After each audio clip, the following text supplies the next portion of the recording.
बहुत समय पहले की बात है। एक सुंदर नगर में एक व्यापारी अपनी पत्नी और दो बच्चों के साथ रहता था। कभी उसके पास अपार धन संपत्ति थी, लेकिन समय के साथ उसका व्यापार घाटे में चला गया। धीरे धीरे घर का सारा धन समाप्त हो गया। नौकर चाकर चले गए, मित्रों ने साथ छोड़ दिया और परिवार को दो समय का भोजन जुटाना भी कठिन हो गया। व्यापारी की पत्नी बहुत ही धर्मपरायण और भगवान में विश्वास रखने वाली थी। वो हर दिन घर की सफाई करती, दीपक जलाती और माँ लक्ष्मी से प्रार्थना करती, हे माँ, हमें इतना ही दीजिए कि हम ईमानदारी से अपना जीवन चला सके और किसी के सामने हाथ ना फैलाना पड़े। एक दिन शुक्रवार की सुबह एक वृद्धा उनके घर आई। उसने देखा कि घर साधारण था, लेकिन अत्यंत स्वच्छ था। आंगन में गोबर से लीपा हुआ चौका था, दरवाजे पर रंगोली बनी थी और तुलसी के पास दीपक जल रहा था। वृद्धा ने कहा, बेटी, मुझे बहुत भूख लगी है, क्या कुछ भोजन मिल सकता है? घर में केवल 2 रोटियां थीं, जो बच्चों के लिए बनाई गई थी। फिर भी उस महिला ने बिना किसी संकोच के दोनों रोटियां वृद्धा को प्रेम से खिला दी और स्वयं पानी पीकर संतोष कर लिया। वृद्धा मुस्कुराई और बोली, बेटी, तुमने अपने हिस्से का भोजन भी मुझे दे दिया। क्या तुम्हें डर नहीं लगा कि तुम्हारे बच्चे भूखे रह जाएंगे? महिला ने विनम्रता से कहा, माता, भूखे को भोजन कराना सबसे बड़ा धर्म है। भगवान किसी न किसी रूप में हमारी सहायता अवश्य करेंगे। इतना सुनते ही वृद्धा का रूप बदलने लगा। देखते ही देखते वहां दिव्य प्रकाश फैल गया। वृद्धा स्वयं मां लक्ष्मी के रूप में प्रकट हुई। उनके हाथों में कमल था, चारों ओर स्वर्णिम आभा थी और पूरा घर दिव्य सुगंध से भर गया। मां लक्ष्मी ने कहा, पुत्री, मैं तुम्हारी श्रद्धा, सेवा और संतोष से अत्यंत प्रसन्न हूं।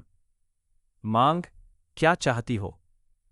महिला ने हाथ जोड़कर कहा, मां, इतना आशीर्वाद दीजिए कि मेरे परिवार में कभी अन्न की कमी न हो, सब स्वस्थ रहे और हम सदैव धर्म के मार्ग पर चले। मां लक्ष्मी ने मुस्कुराकर कहा, जिस घर में लोभ नहीं, स्वच्छता हो, अतिथि का सम्मान हो, स्त्रियों का आदर हो और भगवान का स्मरण हो, वहां मैं स्वयं निवास करती हूं। ये कहकर मां लक्ष्मी ने आशीर्वाद दिया और अंतर्ध्यान हो गई। अगले ही दिन से व्यापारी के जीवन में परिवर्तन आने लगा। एक पुराना ग्राहक वापस आया और उसे बड़ा व्यापारिक अवसर मिला। धीरे धीरे उसका व्यापार फिर से चल पड़ा। घर में धन आने लगा, लेकिन परिवार पहले की तरह विनम्र और दयालु बना रहा। कुछ समय बाद उसी नगर में एक धनी व्यक्ति रहता था।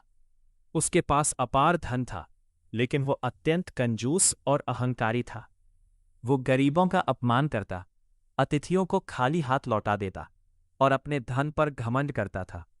एक शुक्रवार उसने देखा कि व्यापारी का परिवार फिर से समृद्ध हो गया है। उसने कारण पूछा। व्यापारी ने कहा, ये सब मां लक्ष्मी की कृपा और सेवा, दान तथा सच्ची श्रद्धा का फल है। धनी व्यक्ति ने भी शुक्रवार का व्रत करना शुरू किया, लेकिन उसका उद्देश्य केवल अधिक धन कमाना था। वो पूजा तो करता था, लेकिन गरीबों की सहायता नहीं करता था और किसी से प्रेम पूर्वक व्यवहार भी नहीं करता था। कुछ दिनों बाद उसके व्यापार में और अधिक हानि होने लगी। वो परेशान होकर एक संत के पास गया। संत ने कहा, व्रत केवल भोजन छोड़ने का नाम नहीं है। व्रत का अर्थ है अपने मन को शुद्ध करना, अहंकार छोड़ना, सत्य बोलना, दान देना और दूसरों की सहायता करना। केवल दिखावे की पूजा से मां लक्ष्मी प्रसन्न नहीं होती। धनी व्यक्ति को अपनी भूल का एहसास हुआ। उसने गरीबों की सहायता शुरू की, मजदूरों को उचित मेहनताना दिया, अतिथियों का सम्मान किया और ईमानदारी से व्यापार करने लगा। कुछ महीनों बाद उसके जीवन में भी सुख समृद्धि लौट आई। अब वो समझ चुका था कि धन का वास्तविक उद्देश्य दूसरों के काम आना है। समय बीतता गया। व्यापारी का परिवार हर शुक्रवार मां लक्ष्मी का व्रत रखता, घर की सफाई करता, दीपक जलाता, कमल के फूल अर्पित करता और श्री सूक्त तथा लक्ष्मी जी की आरती करता। पूरा परिवार मिलकर प्रसाद बांटता और जरूरतमंद लोगों को भोजन कराता। कहा जाता है कि एक बार स्वयं भगवान विष्णु ने मां लक्ष्मी से पूछा, देवी, आपको सबसे प्रिय स्थान कौन सा है? मां लक्ष्मी ने उत्तर दिया, जहां परिश्रम का सम्मान होता है, स्त्रियों का आदर होता है, माता पिता की सेवा होती है, अतिथि का सत्कार होता है, ईमानदारी से कमाई जाती है और भगवान का स्मरण किया जाता है, वही मेरा स्थायी निवास होता है। तब से यह मान्यता है कि जो व्यक्ति श्रद्धा, नियम और सच्चे मन से शुक्रवार का व्रत करता है, मां लक्ष्मी की पूजा करता है, स्वच्छता बनाए रखता है, दान पुण्य करता है और सदाचार का पालन करता है, उसके घर में सुख, शांति, समृद्धि और अन्न धन की कभी कमी नहीं रहती। मां लक्ष्मी केवल धन की देवी नहीं है, बल्कि सद्गुण, संतोष, सेवा, स्वच्छता, दया और धर्म की भी अधिष्ठात्री है। केवल धन की इच्छा से नहीं, बल्कि अच्छे कर्मों, ईमानदारी, दान, विनम्रता और सच्ची भक्ति से उनकी कृपा प्राप्त होती है। जो परिवार प्रेम, सम्मान और धर्म के साथ जीवन बिताता है, वहां मां लक्ष्मी की कृपा सदैव बनी रहती है।